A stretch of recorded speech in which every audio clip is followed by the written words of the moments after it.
नमो भगवते वासुदेवाय। प्यारे भक्तगणों, आज की वीडियो में जानिए कि कब है ज्येष्ठ मास की पूर्णिमा तिथि, जाने शुभ मुहूर्त, पूजा विधि और इस दिन का महत्व। और इसके साथ ही हम श्रवण करेंगे जेठ पूर्णिमा व्रत की पावन कथा। साल का तीसरा महीना ज्येष्ठ मास है। वही इस दिन दान देने से पितरों को शांति और मुक्ति मिलती है। आइए जानते हैं ज्येष्ठ पूर्णिमा की तिथि, शुभ मुहूर्त और महत्व के बारे में। पंचांग के अनुसार हर महीने की शुक्ला पक्ष की 15वीं तिथि को पूर्णिमा तिथि पड़ती है। पूर्णिमा तिथि साल भर में कुल 12 पड़ती है और हर एक पूर्णिमा तिथि का अपना एक महत्व है। ऐसे ही ज्येष्ठ पूर्णिमा को काफ़ी खास मानी जाती है। इस दिन चंद्रदेव की पूजा करने से शुभ फल की प्राप्ति होती है। इसके साथ ही पूर्णिमा तिथि के दिन पितरों के तर्पण करने से पितृदोष से मुक्ति मिलती है। इस दिन चंद्रमा 16 कलाओं से परिपूर्ण होते हैं। इस दिन चंद्रदेव के साथ माँ लक्ष्मी की पूजा करना शुभ माना जाता है। पंचांग के अनुसार इस साल ज्येष्ठ पूर्णिमा पर काफ़ी अच्छे योग बन रहे हैं। आइए जानते हैं ज्येष्ठ पूर्णिमा की तिथि, शुभ मुहूर्त और महत्व के बारे में और फिर श्रवण करेंगे कथा। आइए जानते हैं ज्येष्ठ पूर्णिमा व्रत की तिथि और शुभ योग के बारे में।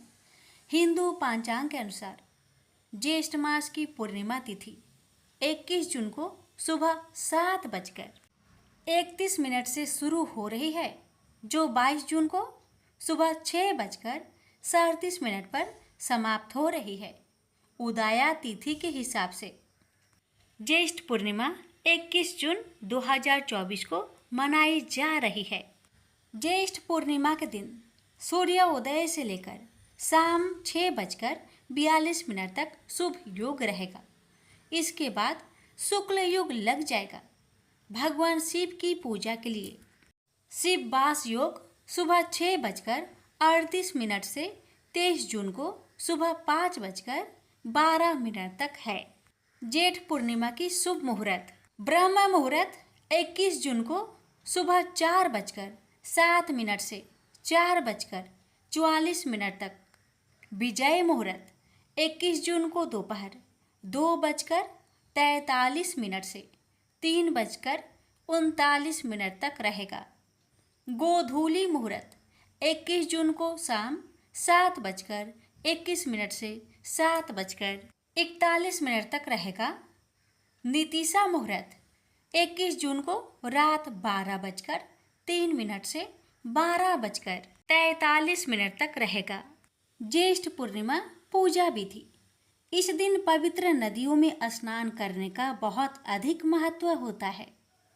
अगर संभव ना हो तो आप नहाने के पानी में गंगा जल डालकर स्नान भी कर सकते हैं। नहाने के बाद घर के मंदिर में दीप प्रज्वलित करें। अगर संभव हो तो इस दिन व्रत भी रखें। इस दिन विष्णु भगवान के साथ माता लक्ष्मी की पूजा अर्चना भी करें। फिर भगवान विष्णु को भोग लगाए। भोग में तुलसी पत्ता भी शामिल करें। इसके बाद भगवान विष्णु और माता लक्ष्मी की आरती करें। फिर भगवान विष्णु और माता लक्ष्मी का अधिक से अधिक ध्यान करें। पूर्णिमा पर चंद्रमा की पूजा का भी विशेष महत्व होता है।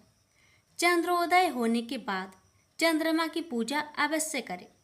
चंद्रमा को अर्घ्य देने से दोषों से मुक्ति मिलती है। अब आइए जानते हैं ज्येष्ठ पूर्णिमा का महत्व। धार्मिक मान्यता है कि इस दिन पवित्र नदी में स्नान करने के साथ साथ दान करने से शुभ फलों की प्राप्ति होती है। वहीं इस दिन दान देने से पितरों को शांति और मुक्ति मिलती है। इस दिन कुछ जगहों पर महिलाएं वट सावित्री का व्रत रखकर पति की लंबी आयु और अच्छे स्वास्थ्य की कामना करते हुए वट वृक्ष की पूजा करती है। धार्मिक मान्यता है कि इस दिन स्नान दान पूजा पाठ करने से घर में सुख शांति समृद्धि और खुशहाली बनी रहती है। तो आइए प्यारे भक्तगणों, अब हम श्रवण करेंगे जेठ पूर्णिमा की व्रत कथा। वट सावित्री व्रत कथा। भद्र देश के एक राजा थे जिनका नाम अश्वपति था। भद्र देश के राजा अश्वपति के कोई संतान न थी। उन्होंने संतान की प्राप्ति के लिए मंत्र उच्चारण के साथ प्रतिदिन 1,00,000 आहुतियां दी। 18 वर्षों तक यह क्रम जारी रहा। इसके बाद सावित्री देवी ने प्रकट होकर वर दिया कि राजन, तुझे एक तेजस्वी कन्या पैदा होगी। सावित्री देवी की कृपा से जन्म लेने के कारण से कन्या का नाम सावित्री रखा गया। कन्या बड़ी होकर बेहद रूपवान हुई। योग वर न मिलने की वजह से सावित्री के पिता दुखी थे। उन्होंने कन्या को स्वयं वर तलाशने भेजा। सावित्री तपोवन में भटकने लगी। वहां साल्व देश के राजा धूम्रसेन रहते थे, क्योंकि उनका राज्य किसी ने छीन लिया था। उनके पुत्र सत्यवान को देखकर सावित्री ने पति रूप में उनका वरण किया। श्री राज नारद को जब यह बात पता चली तो वह राजा अश्वपति के पास पहुंचे और कहा कि हे राजन, यह क्या कर रहे हैं आप? सत्यवान गुणवान है, धर्मात्मा है और बलवान भी है, पर उसकी आयु बहुत छोटी है। वह अल्पायु है। 1 वर्ष के बाद ही उसकी मृत्यु हो जाएगी। ऋषिराज नारद की बात सुनकर राजा अश्वपति घोर चिंता में डूब गए। सावित्री ने उनसे कारण पूछा तो राजा ने कहा, पुत्री, तुमने जिस राजकुमार को अपने वर के रूप में चुना है वह अल्प आयु है। तुम्हें किसी और को अपना जीवन साथी बनाना चाहिए। इस पर सावित्री ने कहा कि पिताजी, आर्य कन्याएं अपने पति का एक बार ही वरण करती है। राजा एक बार ही आज्ञा देता है और पंडित एक बार ही प्रतिज्ञा करते हैं और कन्यादान भी एक ही बार किया जाता है। सावित्री हठ करने लगी और बोली, मैं सत्यवान से ही विवाह करूंगी। राजा अश्वपति ने सावित्री का विवाह सत्यवान से कर दिया। सावित्री अपनी ससुराल पहुंचते ही सास ससुर की सेवा करने लगी। समय बीतता चला गया। नारद मुनि ने सावित्री को पहले ही सत्यवान की मृत्यु के दिन के बारे में बता दिया था। वह दिन जैसे जैसे करीब आने लगा, सावित्री अधीर होने लगी। उन्होंने 3 दिन पहले से ही उपवास शुरू कर दिया। नारद मुनि द्वारा कथित निश्चित तिथि पर पितरों का पूजन किया। हर दिन की तरह सत्यवान उस दिन भी लकड़ी काटने जंगल चले गए। साथ में सावित्री भी गई। जंगल में पहुंचकर सत्यवान लकड़ी काटने के लिए एक पेड़ पर चढ़ गए। तभी उसके सिर में तेज दर्द होने लगा। दर्द से व्याकुल सत्यवान पेड़ से नीचे उतर गए। सावित्री अपना भविष्य समझ गई।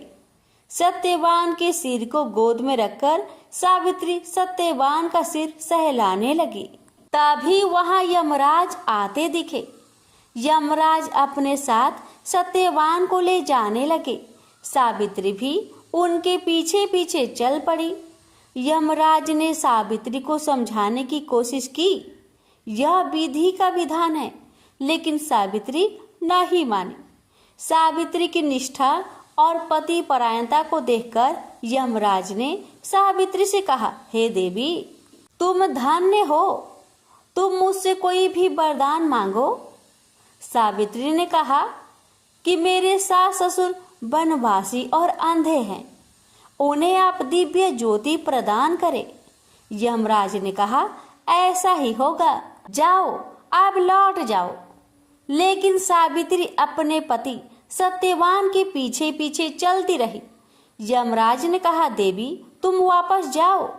सावित्री ने कहा, भगवान, मुझे अपने पति देव के पीछे पीछे चलने में कोई परेशानी नहीं है। पति के पीछे चलना मेरा कर्तव्य है। यह सुनकर उन्होंने फिर से उसे एक और वर मांगने के लिए कहा। सावित्री बोली, हमारे सास ससुर का राज्य छीन गया है, उसे पुनः वापस दिला दे। यमराज ने सावित्री को यह वरदान भी दे दिए और कहा, अब तुम लौट जाओ।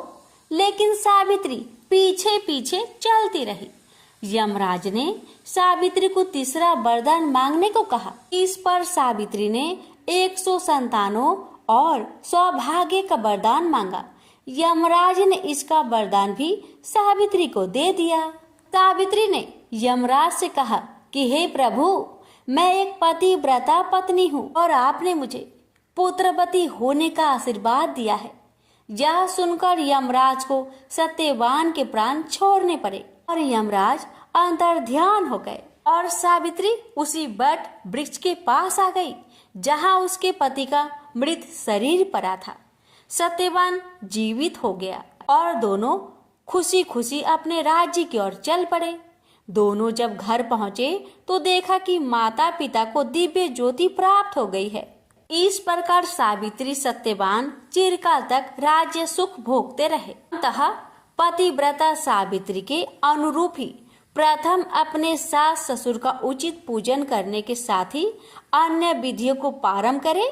बट सावित्री व्रत करने और इस कथा को सुनने से उपासक के वैवाहिक जीवन या जीवन साथी की आयु पर किसी प्रकार का कोई संकट आया भी हो तो वो टल जाता है।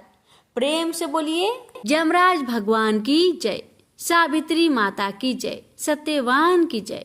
पौराणिक कथा में वर्णन मिलता है, किसी नगर में एक धनेश्वर नाम का एक ब्राह्मण रहता था। उसकी पत्नी रूपवती, पतिव्रता और सर्वगुण संपन्न थी। बस दुख था तो सिर्फ इस बात का कि उसकी कोई संतान नहीं थी।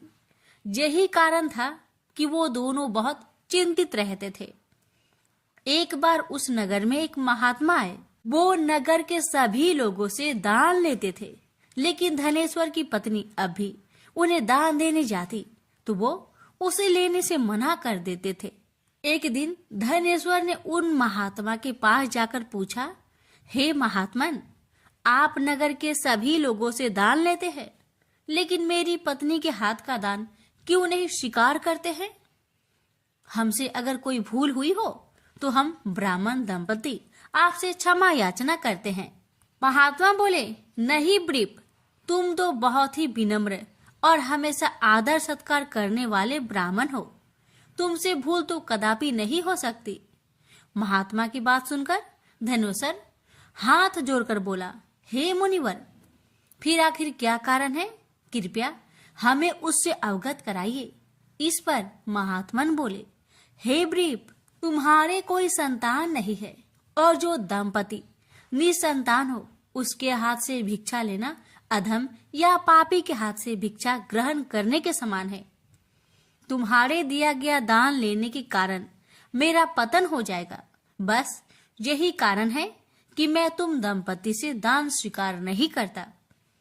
महात्मा की ये वचन सुनकर धनेश्वर उनके चरणों में गिर पड़ा और विनती करते हुए बोला, हे महात्मन, संतान ना होना ही तो हम पति पत्नी के जीवन की सबसे बड़ी निराशा है। यदि संतान प्राप्ति का कोई उपाय हो तो बताने की कृपा करे मुनिवर।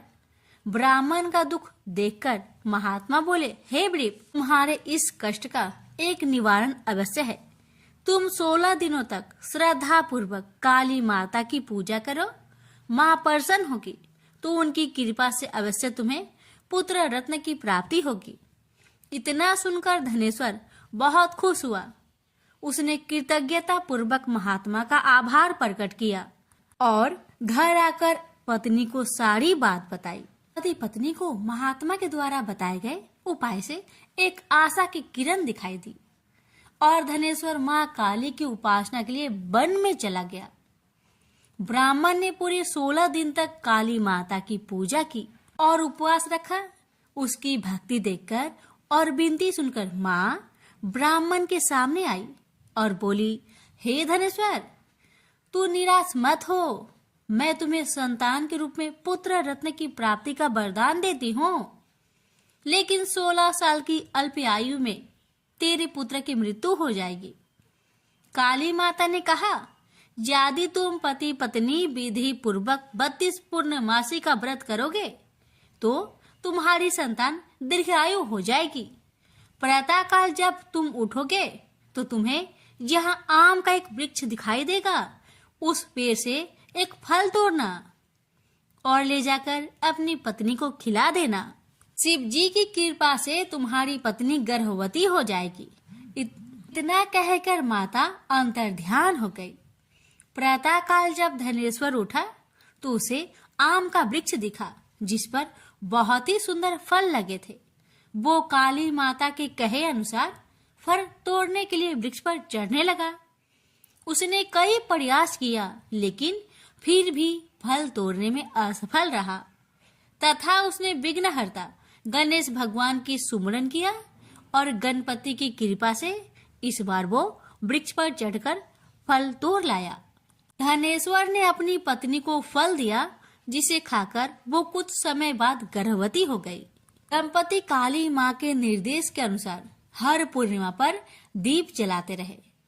कुछ दिन बाद भगवान शिव की कृपा हुई और ब्राह्मण की पत्नी ने एक सुंदर बेटे को जन्म दिया जिसका नाम उन्होंने देवीदास रखा। जब पुत्र 16 वर्ष का होने का हुआ तो माता पिता को चिंता होने लगी कि इस वर्ष उसकी मृत्यु निश्चित है। दंपति ने देवीदास के मामा को बुलवाया और कहा, तुम देवीदास को विद्या अध्ययन के लिए काशी ले जाओ और 1 वर्ष बाद वापस आना। दंपति पूरी आस्था के साथ पूर्णमासी का व्रत कर पुत्र की दीर्घायु होने की कामना करते रहे। इधर काशी प्रस्थान के बाद मामा भांजे एक गांव से गुजर रहे थे। वहां एक कन्या का विवाह हो रहा था, परंतु विवाह होने से पूर्व ही उसका वर अंधा हो गया। तभी वर के पिता ने देवीदास को देखा और मामा से कहा, तुम अपना भांजा कुछ समय के लिए हमें दे दो, विवाह संपन्न हो जाए उसके बाद ले जाना। यह सुनकर मामा ने कहा, यदि मेरा भांजा यह विवाह करेगा तो कन्यादान में मिले धन आदि पर हमारा अधिकार होगा। वर के पिता ने मामा की बात स्वीकार कर ली और देवीदास के साथ कन्या का विवाह संपन्न हो गया।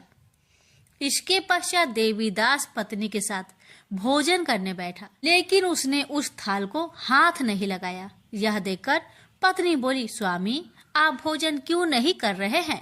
आपके चेहरे पर यह उदासी कैसी? तब देवीदास ने सारी बात बताई। यह सुनकर कन्या बोली, स्वामी मैंने अग्नि को साक्षी मानकर आपके साथ फेरे लिए हैं।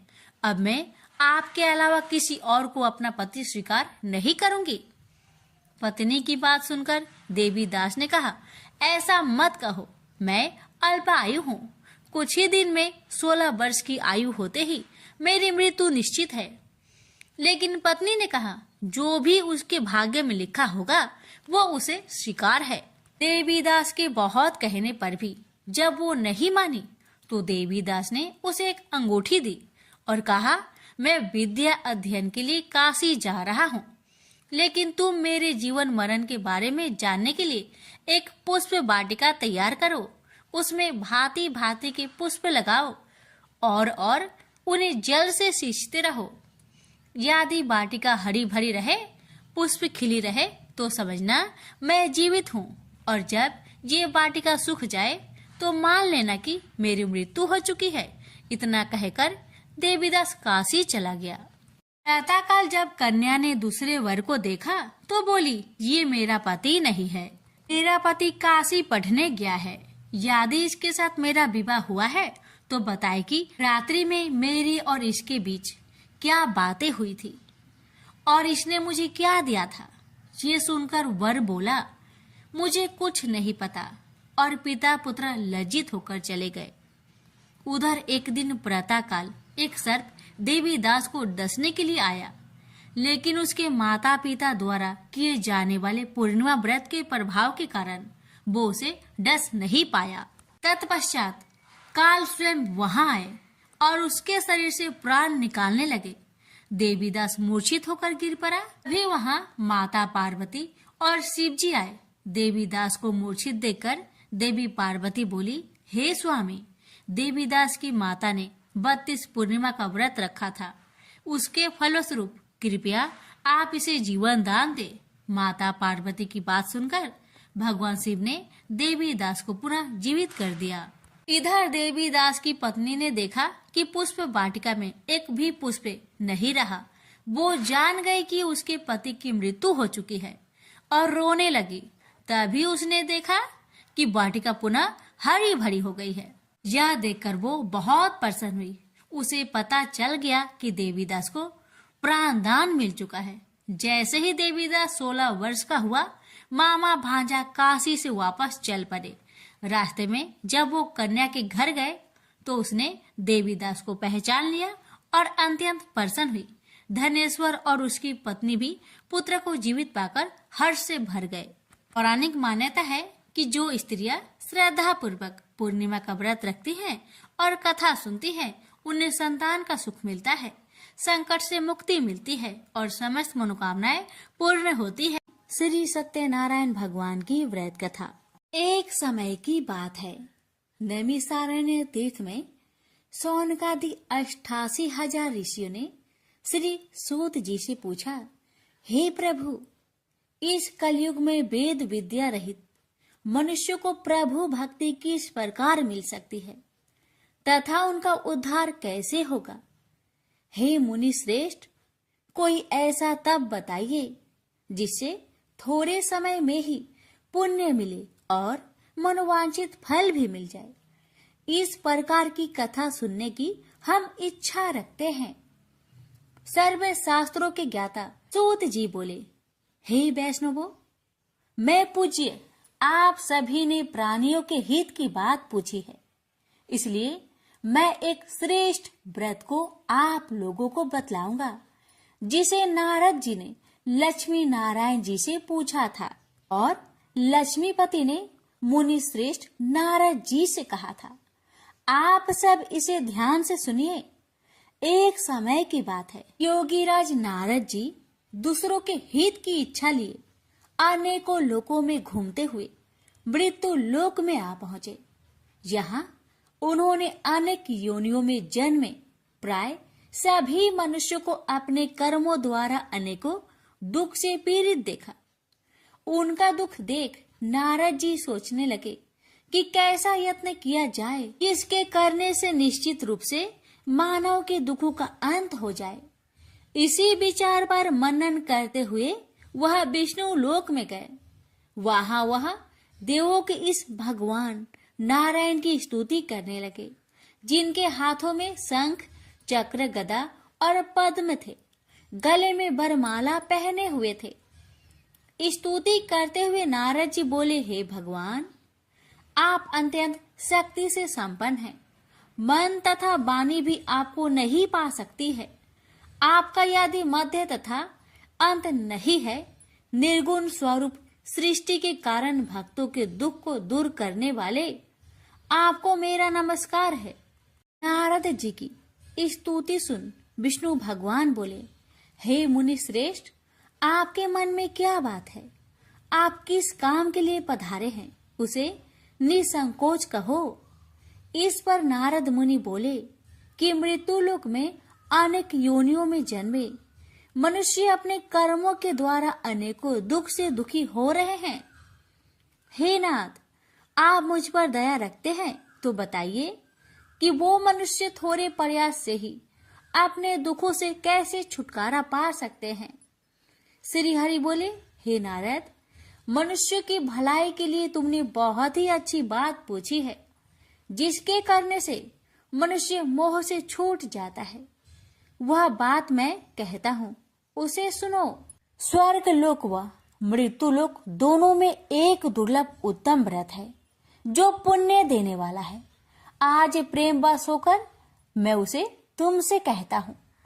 श्री सत्यनारायण भगवान का यह व्रत अच्छी तरह विधान पूर्वक करके मनुष्य तुरंत ही यहाँ सुख भोग कर मरने पर मोक्ष पाता है।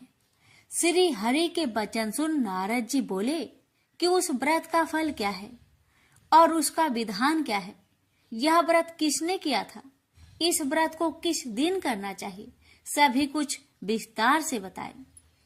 नारद की बात सुनकर श्री हरि बोले, दुख व शोक को दूर करने वाला यह व्रत सभी स्थानों पर विजय दिलाने वाला है।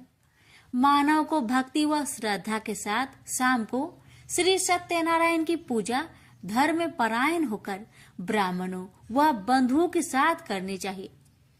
भक्ति भाव से ही नैवेद्य केले का फल, घी, दूध और गेहूं का आटा सवाया ले। गेहूं के स्थान पर साठी का आटा, शक्कर तथा गुड़ लेकर वह सभी भक्षण योग्य पदार्थों को मिलाकर भगवान का भोग लगाए। ब्राह्मणों सहित बंधु बांधवों को भी भोजन कराए। उसके बाद स्वयं भोजन करे और भजन कीर्तन के साथ भगवान की भक्ति में लीन हो जाए। इस तरह से सत्यनारायण भगवान का यह व्रत करने पर मनुष्य की सारी इच्छाएं निश्चित रूप से ही पूरी होती है। इस कली काल अर्थात कलयुग में मृत्यु लोक में मोक्ष का यही एक सरल उपाय है। इति श्री सत्यनारायण व्रत कथा प्रथम अध्याय संपूर्ण। श्रीमन नारायणे नारायणे नारायण, भज मन नारायणे नारायणे नारायण। श्री सत्यनारायण भगवान की जय। सूत जी बोले, हे ऋषियों, जिसने पहले समय में इस व्रत को किया था उसका इतिहास कहता हूँ, ध्यान से सुनो। सुंदर काशीपुरी नगरी में एक अत्यंत निर्धन ब्राह्मण रहता था। भूख प्यास से परेशान हुआ धरती पर घूमता रहता था। ब्राह्मणों से प्रेम करने वाले भगवान ने एक दिन ब्राह्मण का भेष धारण कर उसके पास जाकर पूछा, हे ब्रीप, नित्य दुखी होकर तुम पृथ्वी पर क्यों घूमते हो? दीन ब्राह्मण बोला, मैं निर्धन ब्राह्मण हूँ, भिक्षा के लिए धरती पर घूमता हूँ। हे भगवान, यदि आप इसका कोई उपाय जानते हो तो बताइए। वृद्ध ब्राह्मण कहता है कि सत्यनारायण भगवान मनोवांछित फल देने वाले हैं, इसलिए तुम उनका पूजन करो। इसे करने से मनुष्य सभी दुखों से मुक्त हो जाता है। वृद्ध ब्राह्मण बनकर आए सत्यनारायण भगवान उस निर्धन ब्राह्मण को व्रत का सारा विधान बताकर अंतर्ध्यान हो गए। मन ही मन सोचने लगा कि जिस व्रत को वृद्ध ब्राह्मण करने को कह गया है, मैं उसे जरूर करूंगा। यह निश्चय करने के बाद उसे रात में नींद नहीं आई। वह सवेरे उठकर सत्यनारायण भगवान के व्रत का निश्चय कर भिक्षा के लिए चला गया। उस दिन निर्धन ब्राह्मण को भिक्षा में बहुत धन मिला, जिससे उसने बंधु बांधवों के साथ मिलकर श्री सत्यनारायण भगवान का व्रत संपन्न किया। भगवान सत्यनारायण का व्रत संपन्न करने के बाद वह निर्धन ब्राह्मण सभी दुखों से छूट गया और अनेक प्रकार की संपत्तियों से युक्त हो गया।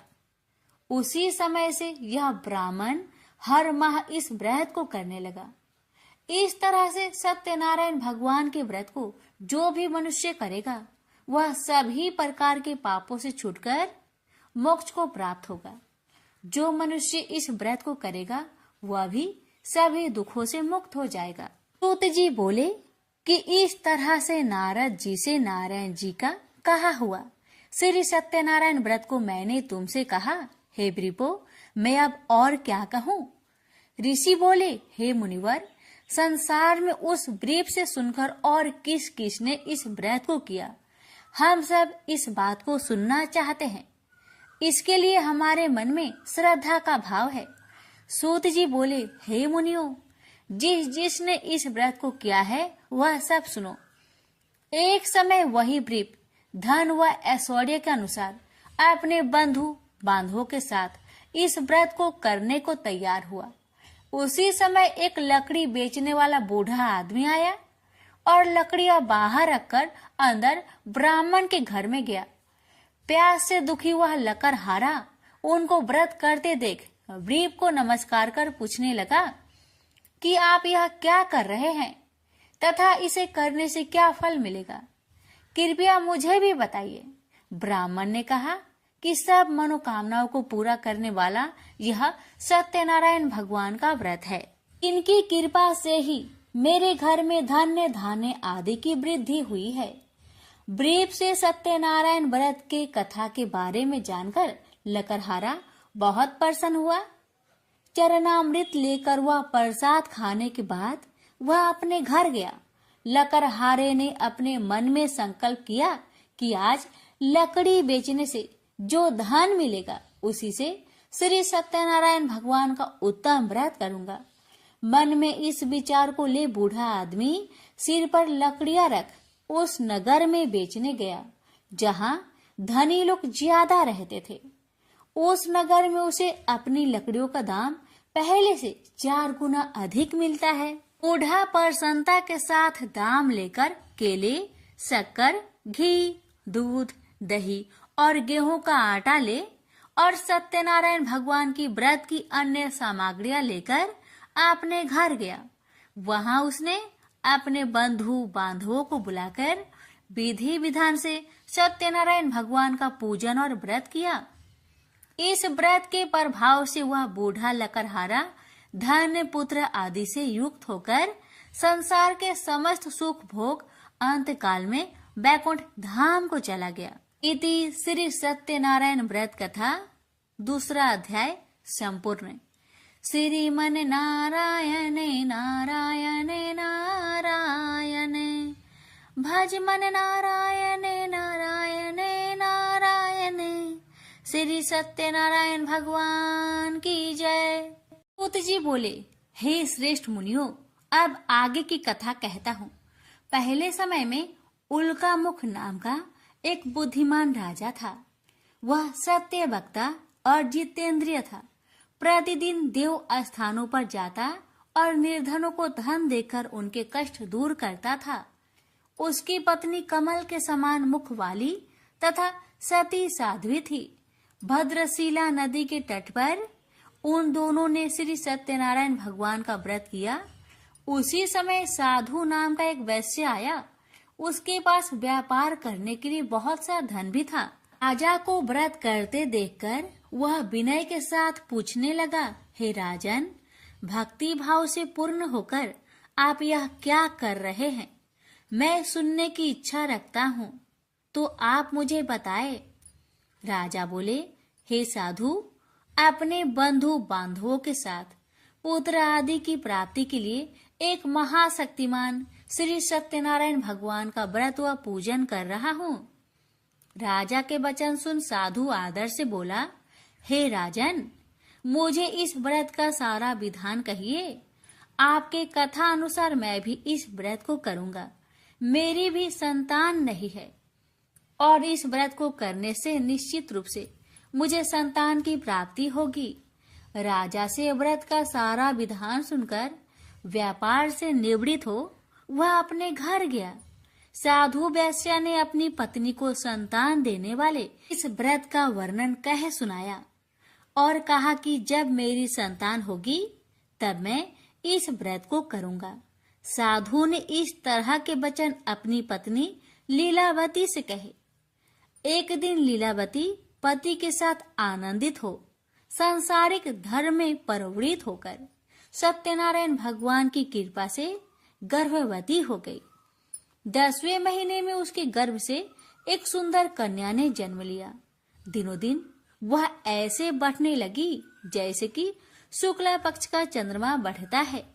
माता पिता ने अपनी कन्या का नाम कलावती रखा। एक दिन लीलावती ने मीठे शब्दों में अपने पति को याद दिलाया कि आपने सत्यनारायण भगवान के जिस व्रत को करने का संकल्प किया था उसे करने का समय आ गया है। आप इस व्रत को करिए। साधु बोला कि हे प्रिय, इस व्रत को मैं उसके विवाह पर करूंगा। इस प्रकार अपनी पत्नी को अवशासन देकर वह नगर को चला गया। कलावती पिता के घर में रह वृद्धि को प्राप्त हो गई। साधु ने एक बार नगर में अपनी कन्या को सखियों के साथ देखा तो तुरंत ही दूत को बुलवाया और कहा कि मेरी कन्या की योग वर देखकर आओ। साधु की बात सुनकर दूत कंचन नगर में पहुंचा और वहां देखभाल कर लड़की के सुयोग बनिक पुत्र को ले आया। सुयोग लड़के को देख साधु ने बंधु बांधवों को बुलाकर अपनी पुत्री का विवाह कर दिया। लेकिन दुर्भाग्य की बात ये कि साधु ने अभी भी श्री सत्यनारायण भगवान का व्रत नहीं किया। इस पर श्री भगवान क्रोधित हो गए और श्राप दिया कि साधु को अत्यधिक दुख मिले। अपने कार्य में कुशल साधु बनिया जमाई को लेकर समुद्र के पास स्थित होकर रत्नासारपुर नगर में गया। वहां जाकर दामाद ससुर दोनों मिलकर चंद्रकेतु राजा के नगर में व्यापार करने लगे। एक दिन भगवान सत्यनारायण की माया से एक चोर राजा का धन चुराकर भाग रहा था। उसने राजा के सिपाहियों को अपना पीछा करते देख चुराया हुआ धन वहां रख दिया जहां साधु अपने जमाई के साथ ठहरा हुआ था।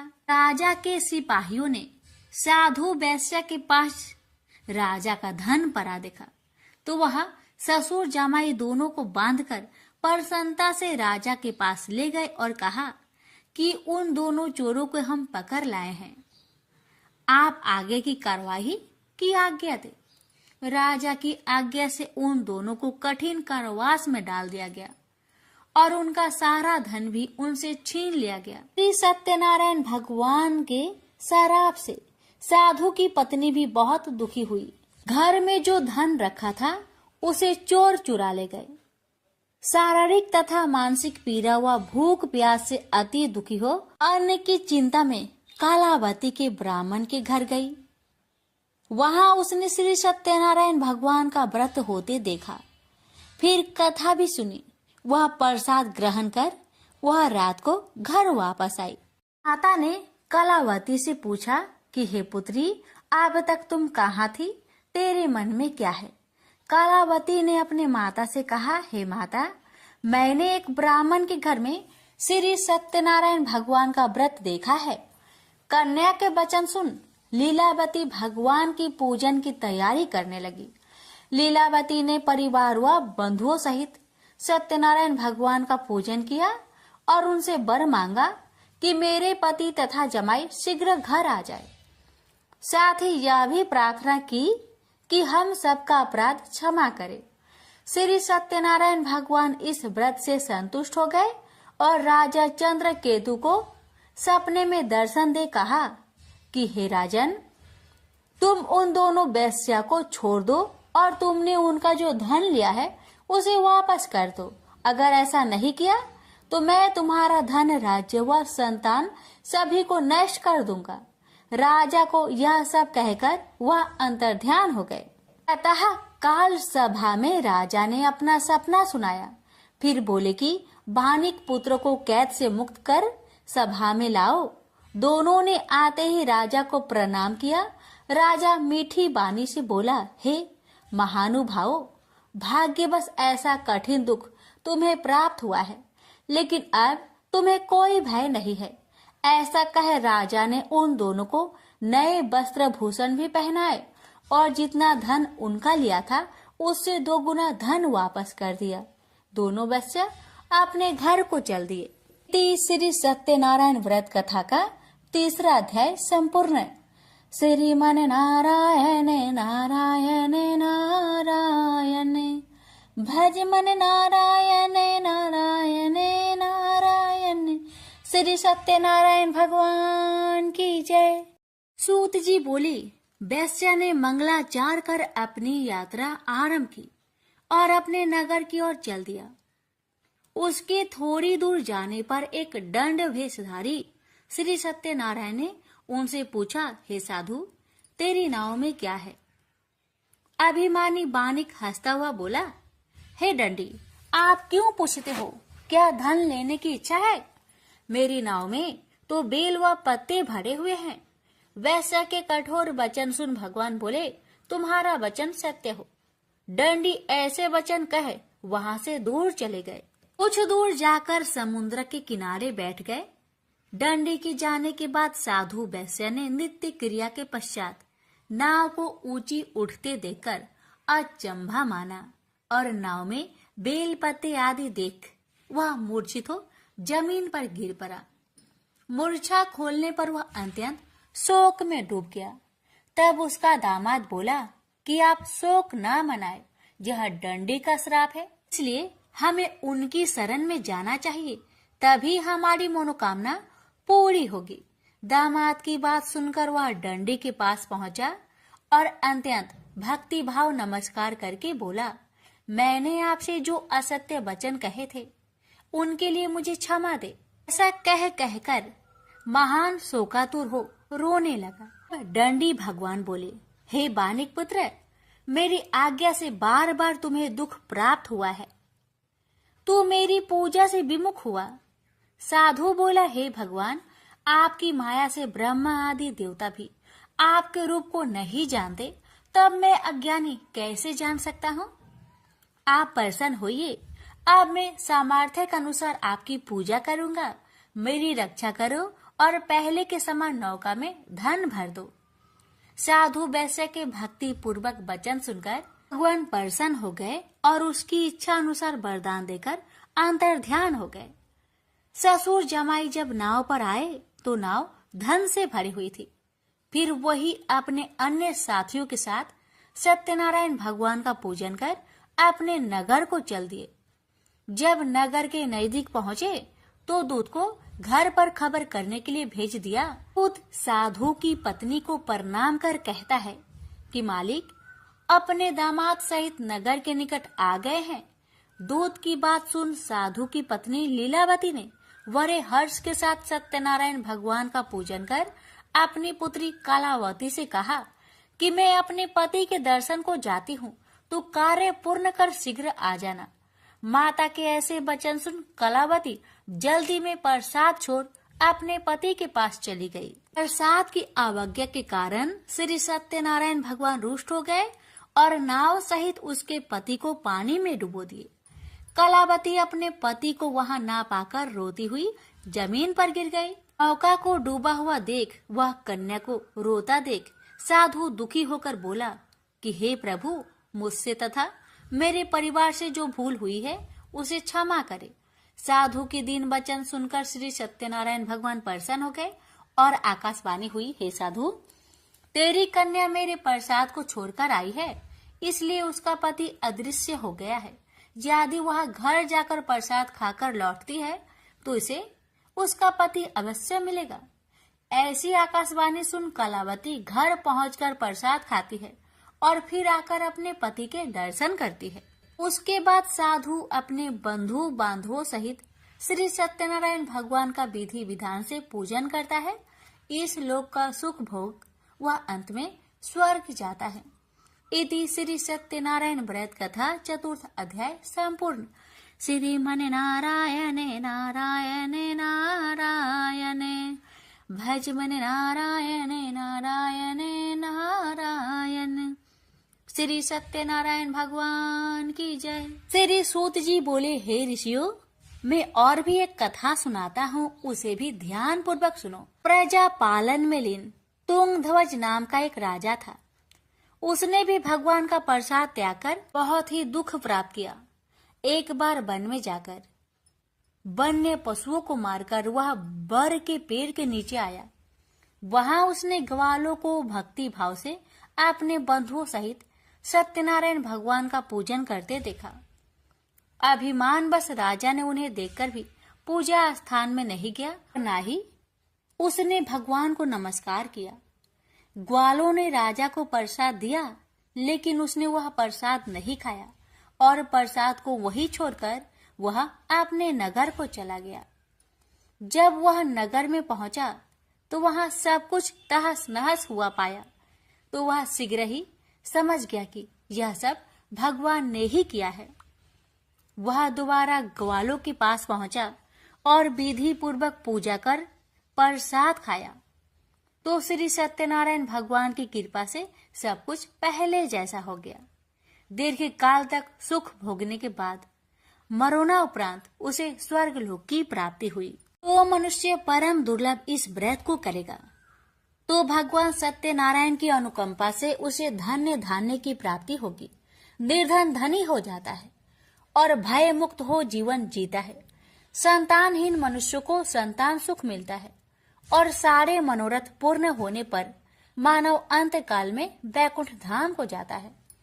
सूत जी बोले, जिन्होंने पहले इस व्रत को किया है, अब उनके दूसरे जन्म की कथा कहता हूँ। वृद्ध संतानंद ब्राह्मण ने सुदामा का जन्म लेकर मोक्ष की प्राप्ति की। लकरहारे ने अगले जन्म में निषाद बनकर मोक्ष प्राप्त किया। उल्कामुख नाम का राजा दशरथ होकर बैकुंठ को गए। साधु नाम के वैश्य ने मोरध्वज बनकर अपने पुत्र को आरे से चीरकर मोक्ष पाया। महाराज तुंगध्वज ने स्वयंभू होकर भगवान में भक्ति युक्त हो कर्म कर मोक्ष पाया। श्री सत्यनारायण व्रत कथा का 5वां अध्याय संपूर्ण हुआ। श्रीमन नारायण नारायण नारायण भज मन नारायण नारायण नारायण। श्री सत्यनारायण भगवान की जय। एक गांव में एक साहूकार रहता था। साहूकार के एक बेटी थी। वह हर रोज पीपल सींचने जाती थी। पीपल के वृक्ष में से लक्ष्मी जी प्रकट होती थी और चली जाती। एक दिन लक्ष्मी जी ने साहूकार की बेटी से कहा, तू मेरी सहेली बन जा। तब लड़की ने कहा कि मैं अपने पिता से पूछकर कल आऊंगी। साहूकार की बेटी ने घर जाकर अपने पिता को सारी बात कह दी। तब उसके पिताजी बोले, वह तो लक्ष्मी जी है, अपने को और क्या चाहिए, तू लक्ष्मी जी की सहेली बन जा। दूसरे दिन वह लड़की फिर गई। तब लक्ष्मी जी पीपल के पेड़ से निकलकर आई और कहा, सहेली बन जा। तो लड़की ने कहा, बन जाऊंगी, और दोनों सहेली बन गई। लक्ष्मी जी ने उसको खाने का न्योता दिया। घर आकर लड़की ने माँ बाप को कहा कि मेरी सहेली ने मुझे खाने का न्योता दिया है। तब बाप ने कहा कि सहेली के जिमने जाइयो, पर घर को संभाल कर जाना। तब वह लक्ष्मी जी के यहाँ जिमने गई तो लक्ष्मी जी ने उसे साल दुसाला ओढ़ने के लिए दिया, रुपए दिए, सोने की चौकी, सोने की थाली में 36 प्रकार का भोजन करा दिया। जिम कर जब वह जाने लगी तो लक्ष्मी जी ने पल्ला पकड़ लिया और कहा कि मैं भी तेरे घर जिमने आऊंगी। तो उसने कहा, आ जाइयो। वह घर आकर चुपचाप बैठ गई। तब बाप ने पूछा कि बेटी, सहेली की यहाँ जिम करा गई और तू उदास क्यों बैठी है? तो उसने कहा, पिताजी, मेरे को लक्ष्मी जी ने इतना दिया, अनेक प्रकार के भोजन कराए, परंतु मैं कैसे जिमाऊंगी? अपने घर में तो कुछ भी नहीं है। तब उसके पिता ने कहा कि गोबर मिट्टी से चौका लगाकर घर की सफाई कर ले। 4 मुख वाला दिया जलाकर लक्ष्मी जी का नाम लेकर रसोई में बैठ जाना। लड़की सफाई करके लड्डू लेकर बैठ गई। उसी समय एक रानी नहा रही थी। उसका नौलखा हार चील उठाकर ले गई और उसके घर वह नौलखा हार डाल गई और उसका लड्डू ले गई। बाद में वह हार को तोड़कर बाजार में गई और सामान लाने लगी तो सुनार ने पूछा कि क्या चाहिए? तब उसने कहा कि सोने की चौकी, सोने का थाल, साल दुसाला दे, मोहर दे और सामग्री दे।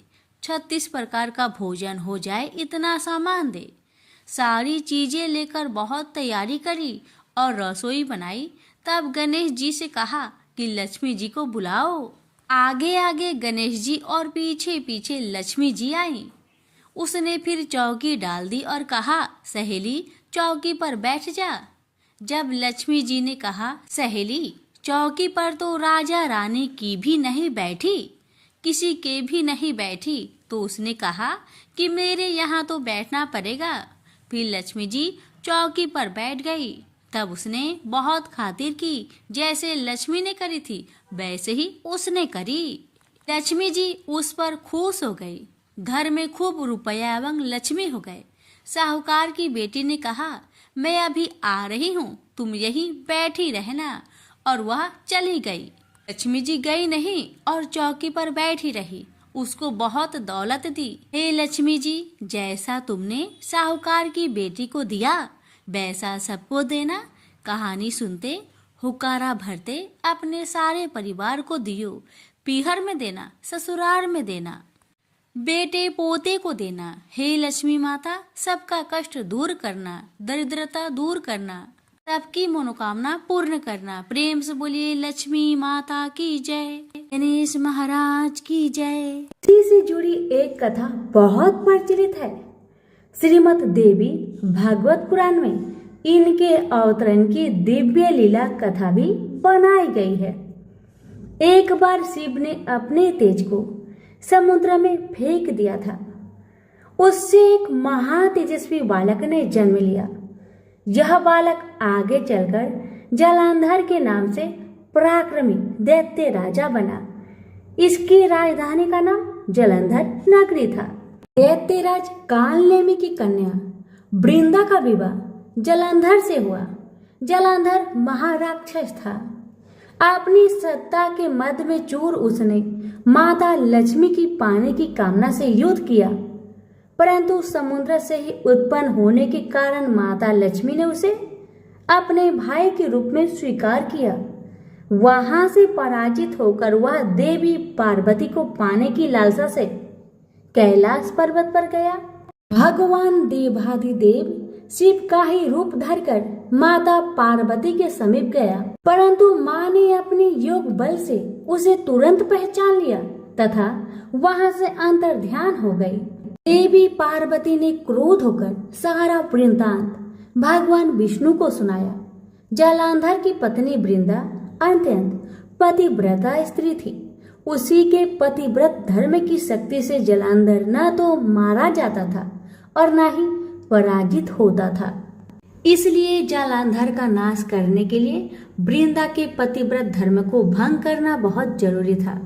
इसी कारण भगवान विष्णु ऋषि का भेष धारण करके वन में जा पहुंचे, जहां वृंदा अकेली भ्रमण कर रही थी।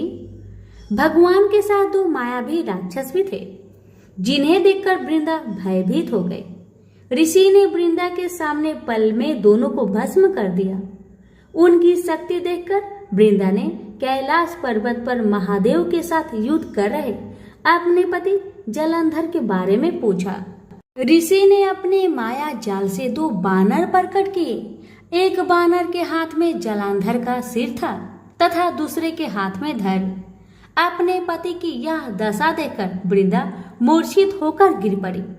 होश में आने पर उन्होंने ऋषि रूपी भगवान से विनती की कि वह उसके पति को जीवित करे। भगवान ने अपनी माया से पुनः जलांधर का सिर धड़ से जोड़ दिया, परंतु स्वयं भी वह उसी शरीर में प्रवेश कर गए। वृंदा को इस छल का जरा भी आभास न हुआ। जलांधर बने भगवान के साथ वृंदा पतिव्रता का व्यवहार करने लगी, जिससे उसका अस्तित्व भंग हो गया। ऐसा होते ही वृंदा का पति जलांधर युद्ध में हार गया। इसी सारी लीला का जब वृंदा को पता चला तो उसने क्रोध होकर भगवान विष्णु को शीला होने का श्राप दे दिया तथा स्वयं सती हो गई। जहाँ वृंदा भस्म हुई वहां तुलसी का पौधा उगा। भगवान विष्णु ने वृंदा से कहा, हे वृंदा, तुम अपने अस्तित्व के कारण मुझे लक्ष्मी से भी अधिक प्रिय हो गई हो। अब तुम तुलसी के रूप में सदा मेरे साथ रहोगी। जो मनुष्य भी मेरे शालिग्राम रूप के साथ तुलसी का विवाह करेगा उसे इस लोक और परलोक में विपुल यश प्राप्त होगा। जिस घर में तुलसी होती है वहां यम के दूत भी असमय नहीं जा सकते। गंगा व नर्मदा के जल में स्नान तथा तुलसी का पूजन बराबर माना जाता है। चाहे मनुष्य कितना भी पापी क्यों न हो, मृत्यु के समय जिसके प्राण मंजरी रहित तुलसी और गंगा जल मुख में रखकर निकल जाते हैं, वह पापों से मुक्त होकर बैकुंठ धाम को प्राप्त होता है। जो मनुष्य तुलसी व आंवलों की छाया में अपने पितरों का श्राद्ध करता है, उसके पितर मोक्ष को प्राप्त हो जाते हैं। उसी दैत्य जलांधर की यह भूमि जलंधर नाम से विख्यात है। सती वृंदा का मंदिर मोहल्ला कोट किशनचंद में स्थित है। कहते हैं इस स्थान पर एक प्राचीन गुफा थी जो सीधी हरिद्वार तक जाती थी। सच्चे मन से 40 दिन तक सती वृंदा देवी के मंदिर में पूजा करने से सभी मनोरथ पूर्ण होते हैं। तो प्रेम से बोलिए तुलसी मैया की जय।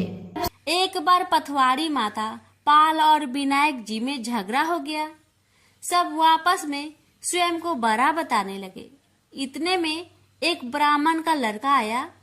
पाल, पथवाड़ी, गजानन जी ने उसे रोका और कहा, लड़के रुक जा और हमारा न्याय कर।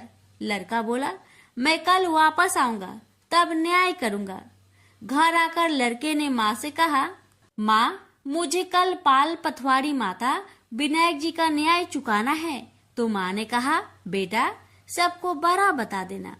दूसरे दिन लड़का वहां गया और बोला, पाल माता, आप बड़ी हो, क्योंकि हर व्यक्ति आता है और स्नान ध्यान करके शुद्ध होकर जाता है और आप सबकी रक्षा करती हैं। हे पथवाड़ी माता, आप सबसे बड़ी हो, क्योंकि कितने भी तीर्थ धर्म ध्यान कर ले, पर आपकी पूजा किए बिना उनका कार्य पूर्ण नहीं होता। आप जीवित को भी तारती हैं और मरने के बाद भी उद्धार करती है। पथवाड़ी माता पथ की धारिणी, इसलिए आप बड़ी हो। अब विनायक जी से लड़का बोला, सबसे पहले शुभ काम में आपको ही मनाया जाता है। आपको ध्याये बिना कोई काम सिद्ध नहीं होता, इसलिए आप बड़े हो। पाल माता, पथवाड़ी माता, विनायक जी भगवान लड़के की चतुराई से प्रसन्न हो गए और बोले, लड़के तुमने तो हम सबको बड़ा कर दिया। उसको सुखी रहने का आशीर्वाद दिया और जौ के दाने उसके अंगोछे में डाल दिया। लड़का सोचने लगा, ये तो घाटे का सौदा रहा। सारा दिन खराब कर न्याय किया और इतने से जौ मिले। उदास मन से घर आकर अंगोछा एक कोने में डाल दिया। माँ ने अंगोछा उठाया तो उसमें से हीरे मोती बिखर गए। तो माँ बोली, बेटा न्याय करके क्या लाया है? लड़का बोला, माँ कोने में जो पड़ा है देख लो। वहाँ गई, देखा हीरे मोती का ढेर लगा है। हीरे मोती जगमगा रहे हैं। माँ अत्यधिक प्रसन्न हो गई।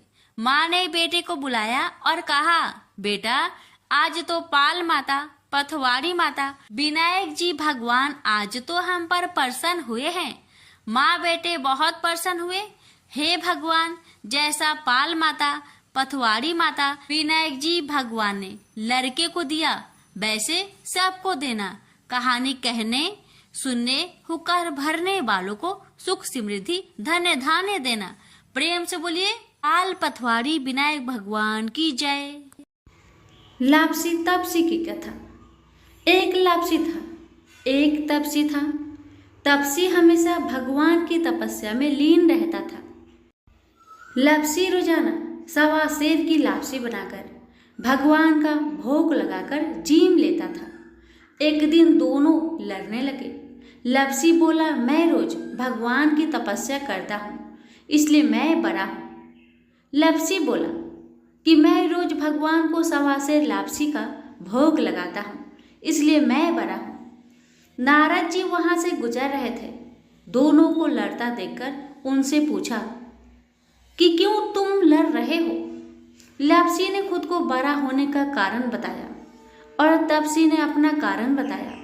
नारद जी बोले, तुम्हारा फैसला मैं कर दूंगा। दूसरे दिन लापसी और तपसी नहाकर अपनी रोज की भक्ति करने आए तो नारद जी ने छुपकर 1.25 करोड़ की एक एक अंगूठी उन दोनों के आगे रख दी। तपसी की नजर जब अंगूठी पर पड़ी तो उसने चुपचाप अंगूठी उठाकर अपने नीचे दबा ली। लापसी की नजर अंगूठी पर पड़ी, लेकिन उसने ध्यान नहीं दिया। भगवान को भोग लगाकर लापसी खाने लगा। नारद जी सामने आए तो दोनों ने पूछा कि कौन बड़ा? तो नारद जी ने तपसी को खड़ा होने को कहा। वो खड़ा हुआ तो उसके नीचे दबी अंगूठी दिखाई पड़ी। नारद जी ने तपसी से कहा, तपस्या करने के बाद भी तुम्हारी चोरी करने की आदत नहीं गई, इसलिए लापसी बड़ा है और तुम्हें तुम्हारी तपस्या का कोई भी फल नहीं मिलेगा। तपसी शर्मिंदा होकर माफी मांगने लगा। उसने नारद जी से पूछा, मुझे मेरी तपस्या का फल कैसे मिलेगा? नारद जी ने कहा, यदि कोई गाय और कुत्ते की रोटी नहीं बनाएगा तो फल तुझे मिलेगा। यदि कोई ब्राह्मण को भोजन करवाकर दक्षिणा नहीं देगा तो फल तुझे मिलेगा। यदि कोई साड़ी के साथ ब्लाउज नहीं देगा तो फल तुझे मिलेगा। यदि कोई दिए से दिया जलाएगा तो फल तुझे मिलेगा। यदि कोई सारी कहानी सुने लेकिन तुम्हारी कहानी नहीं सुने तो फल तुझे मिलेगा। उसी दिन से हर व्रत कथा कहानी के साथ लापसी तापसी की कहानी भी सुनी और कही जाती है। प्रेम से बोलिए लक्ष्मी नारायण की जय।